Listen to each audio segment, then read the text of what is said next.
Qendra kryesore e mjekësisë familjare në Gjakov, me mbështetje nga organizata AQH, organizoi sot një ligjëratë me të moshuarit. Qëllimi ishte promovimi i ndërgjegjësimit për një stil jetese të shëndetshme, me fokus të veçantë në menaxhimin e sëmundjeve kronike, si diabeti, obeziteti dhe sëmundjet kardiovaskulare. Drejtoresha e shëndetësisë në Gjakov, Adelina Sheu Kola, tha se përmes këtyre nismave të tilla promovohet rëndësia e shëndetit.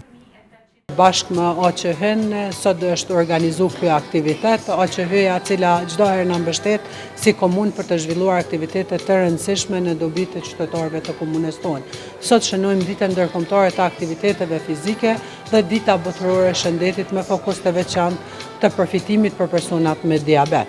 Siç dihet, edukimi për ushqimin dhe aktivitetet fizike janë mjete thelbësore në menaxhimin e shumë sëmundjeve, duke përfshirë diabetin e tipit 2, po ashtu edhe në sëmundjet kardiovaskulare, obezitetin, si dhe shëndetin mendor. Përmes aktiviteteve të tilla, ne promovojmë ndërgjegjësimin dhe ndryshimin e stilit të jetës për një shëndet më të mirë.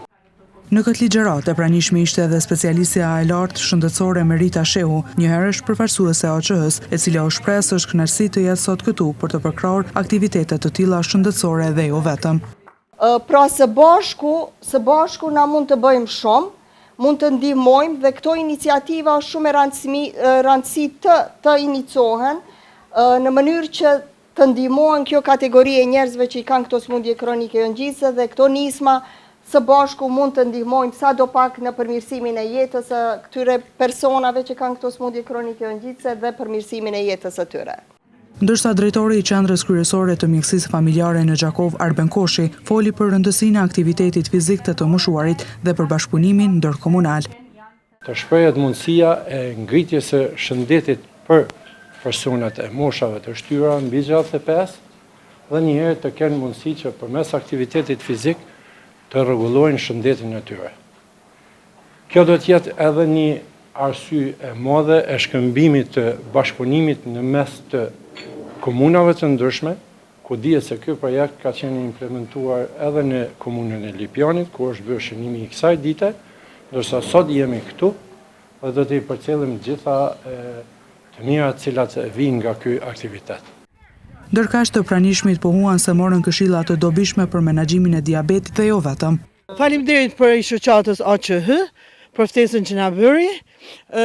Takimi shkoi shumë mirë, morëm këshilla lidhje me sëmundjen e diabetit, duke qenë se shumica të moshuarve janë me diabet. Dy këshilla ishin kryesore, ushqimi i lehtë e dietar, si dhe aktivitetet fizike. Aktiviteti sot si u duk? Bukur shumë mirë, dhe që unë pëj që... Ushtrimet që i bota ju lecun sa do pak? Ushtrimi bëj edhe në shpe, edhe dalë heci, ka 2-3 orë. Krahas ligjëratës informuese, pjesëmarrësit patën mundësi të bëjnë edhe një shëtitje në shtegun e Shkukzës.